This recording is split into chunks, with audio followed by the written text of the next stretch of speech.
Hey guys, Metal Driver here, bringing you another WWE Elite review. Today I'll be looking at the Decade of Domination, Undertaker. Looking at the sides of the box, you see an image of The Undertaker on both sides. The back of the box features an image of The Undertaker, a brief bio, career highlights, a description of this figure, and the rest of the figures that are in this wave. Bio includes from Death Valley, weight 305 pounds, and height 6 feet 10 inches. Career highlights include WWE Champion, World Heavyweight Champion, and World Tag Team Champion. The description states, 10 years ago, WWE and Mattel formed a powerhouse action figure tag team. Celebrate the decade of domination with action figures of WWE superstars who have been around since the beginning of this legendary partnership. Alright, now that we have looked at the box, let's go ahead and open this figure up and take a closer look at The Undertaker. Alright, and here is The Undertaker out of the packaging, but first, let's take a look at the accessories that he comes with. So he comes with a pair of interchangeable gripping hands, but then his other pieces of accessories that he comes with is his entrance gear. Now, we have received two versions of this classic Undertaker before. There is a basic one with the black gloves. The black gloves version is his first appearance.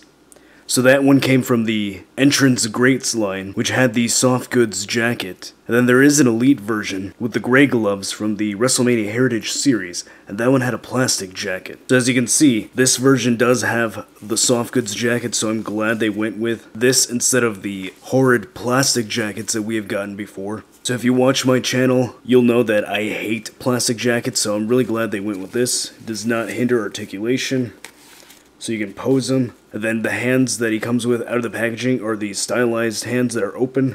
This is perfect for his taunt that he does, or his pose that he does near the turnbuckle in order to turn the lights on at his entrance. So that's really nice. And then he has his entrance hat, which all of the classic Undertaker figures come with. However, this one does have this gray line around the brim, so that's nice. I don't know if the Entrance Greats had that. I do not own that figure, but I know the Elite counterpart, the one with the gray gloves, does not have this gray trim here. Then he also comes with his tie, so there is a elastic band here, so this can come off. If I'm not mistaken, the Entrance Great did have a soft goods shirt. I don't know if that was an entrance shirt, or if that was just the standard shirt on the body, but this one does not have that. But that's okay, because we don't really need that. So long as we have the jacket, the tie, and the hat, then he's all good, so let's go ahead and take that off.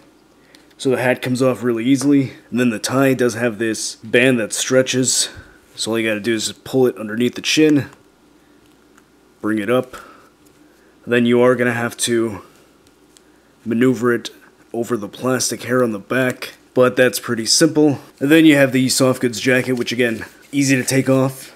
This is a soft goods material, so this isn't as strenuous or difficult as the plastic jackets. Alright, then taking a look at the head sculpt. So this is not a brand new head sculpt, we have seen this before. I'm pretty sure this is the same one from the Entrance Great Basic Undertaker. And this head sculpt is very similar to the Elite version of the gray glove that we have received. So looking at them side by side, basically the sculpt work is exactly the same. However, the paint on the new one does feature the TrueFX printing, so you can see that this looks miles better above the previous Elite Undertaker figure. So this looks really well done. The paint on the head sculpt really brings out the sculpt work on this figure. Paint is really well done. The beard looks good, the lips look good, the eyes look good, the eyebrows look good as well. Now, I was fortunate enough to find this at my local Walmart. I was able to pick out the one with the best paint apps. So really well done head sculpt.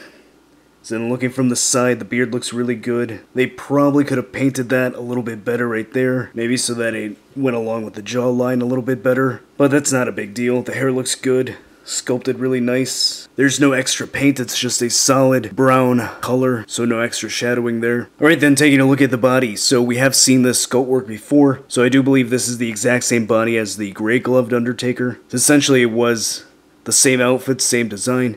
He just briefly wore the black gloves, and then shortly after that he went on to the gray gloves. So again, same design.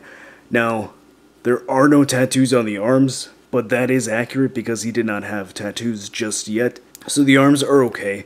Now, they could have been a little bit thicker, because I know during his first year he was a little bulkier looking. His arms were beefier, but it's not a deal breaker for me. It still looks good, and the gloves are well sculpted, so I don't think these are new pieces. We have seen this before. Then looking at the legs, these are just standard black legs that we have seen on many Undertaker figures, so no extra paint.